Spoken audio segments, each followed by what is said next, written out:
Hey everybody, it's Master Galengeist here, bringing you my review of Cosmic Ghost Rider Issue 1. And this was a pretty good issue. I was looking forward to this miniseries because I had heard a lot of stuff about Cosmic Ghost Rider and Thanos, and I'm like, it's a Ghost Rider comic. And this Cosmic Ghost Rider is Frank Castle. Interesting kind of pairing. So, it's also being done by Donny Cates, and it's like, yeah, let's see how this works. And this works very well. I would kind of like to see Donny do a Punisher run at some point because he kind of gets the character. Now, granted, this is a different kind of take on the character, but I think he gets a good job at understanding the core of who Frank Castle is. So, the first kind of parts that we get to are pretty much a lowdown of what happened to the Cosmic Ghost Rider and Thanos run. Pretty much seeing how it all went down and how he was eventually killed by the Silver Surfer wielding Mjolnir.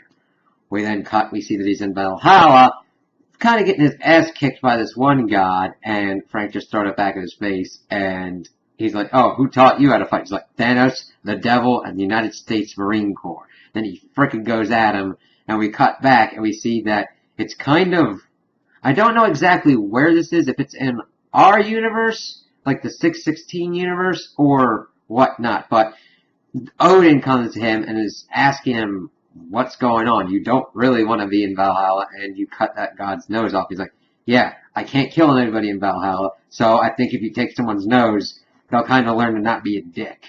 And he brings up that he was like a god that had killed orphans. Odin kind of elaborates on the situation, but like, yeah, they were children and everything, so yeah, they were kind of undead fairy folks, so it was kind of a weird kind of area, but he's trying to get to the crux of why Frank seems to be unhappy in Valhalla. And he's going, the only thing that had kept him going was understanding that his time would come and he would be punished as well. That he didn't want this kind of reward as Valhalla, and that it's not fair to his family. He should be punished for the things he had done. Odin talks about that kind of stuff as he's taking him onward into Asgard and talked about how, well, he felt partially responsible because he was killed by that hammer, Mjolnir, because the Silver Surfer was wielding that. He's like, yeah, that's why I kind of ripped you from a dead timeline. He's like, well, the thing about being Odin is, I get what I want. We see his cosmic ghost riding motorcycle and everything in there. He's like, listen, I'll let you go, get out of here, because this was a bad mistake.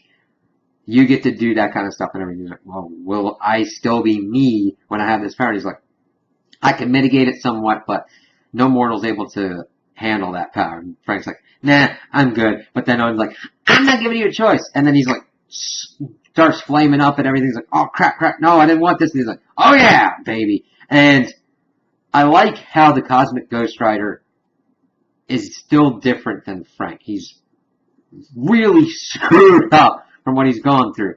That Frank had been killed by Thanos, made a deal with Mephisto in Hell, came back out, made a deal with Galactus to become a herald, and then became the right hand of Thanos afterwards. This is a very different Ghost Rider than what we're used to. And it really shows. He's kind of an insane kind of dude. He's like, okay, I know where I want you to send me. Send me to Titan. And we get him talking about how he's like, hey, there's time traveling and time traveling assassins. Why hasn't anybody done this before?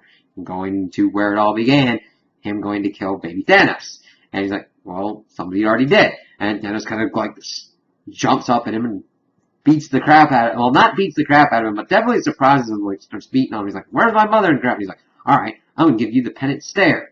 And this is important because within that Thanos timeline, he would do that to Thanos every morning. He would relish the pain. This Thanos, this baby kind of toddler Thanos that can talk and everything, is innocent. He hasn't done anything yet. He's like, what can you really do if he starts coming to a quandary? So he like punches him to knock him out and goes, okay, what's my next move? I can't let him stay here because he'll become a monster. If I take him with me, he could potentially still become a monster, but let's see how this goes. So this begins the journey of the Cosmic Ghost Rider, Frank Castle, going around raising a little baby Thanos.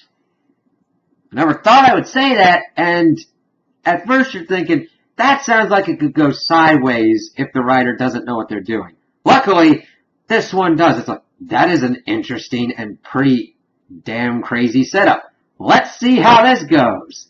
So, I'm really looking forward to what weird, wacky adventures are going to be ensuing, and if the Cosmic Ghost Rider can kind of change Thanos at all, or if there's any kind of weird changes, and if there's any repercussions throughout the greater Marvel Universe. And even if there's not, we got Frank Castle going around as the Cosmic Ghost Rider raising a baby Thanos.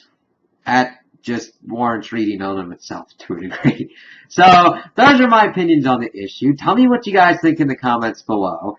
If you liked it, if you didn't like it, if you agree with me, if you disagree with me. Also like and subscribe, and I hope you have a good day.